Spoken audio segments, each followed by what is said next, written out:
An Indian Army T-72 battle tank was swept away while crossing Ladakh's Shyok River on June the 29th. 5 jawans were killed in the accident. But why does the Indian Army need to deploy tanks at high altitude? News9 Plus Decodes. Let us delve a little deep into the reasons behind the tragedy.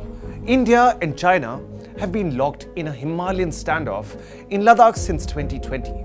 At the peak of the standoff 4 years ago, both sides deployed battle tanks literally a few hundred feet away from each other.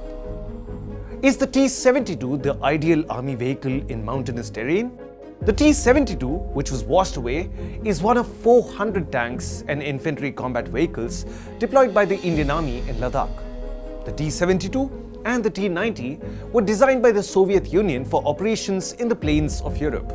Now, most of the Indian Army's tank battles in the 1965 and 1971 wars have been with Pakistan along the plains of Punjab and the deserts of Rajasthan and the riverine regions of Bangladesh.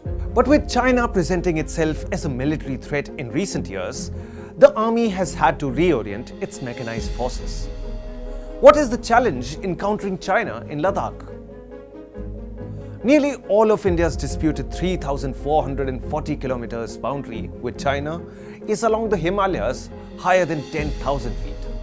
Tanks can be used across the cold deserts of Ladakh to engage enemy infantry, armor and fortifications.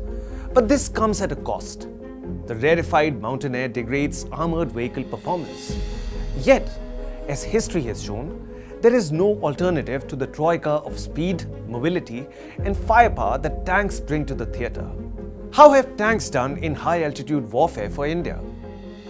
The Indian Army has deployed tanks at high altitudes to great effect.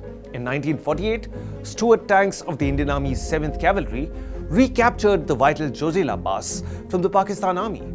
The Indian Army deployed a regiment of T-72 medium tanks to Ladakh and Sikkim over a decade ago. After the 2020 standoff with China, the service revived a 2009 requirement for light tanks. The first prototype of the Zorawar light tank, produced by Larsen & Toubro and the DRDO, will be handed over to the Army this year. Over 300 such light tanks will eventually be produced. How do Agile tanks help the Indian Army? With their speed of deployment. The IAF's fleet of C-17 transport aircraft can carry 2 25-ton light tanks in place of a single T-72 tank. Light tanks can also be used exclusively for infantry support roles, leaving medium tanks to perform tasks like engaging enemy tanks.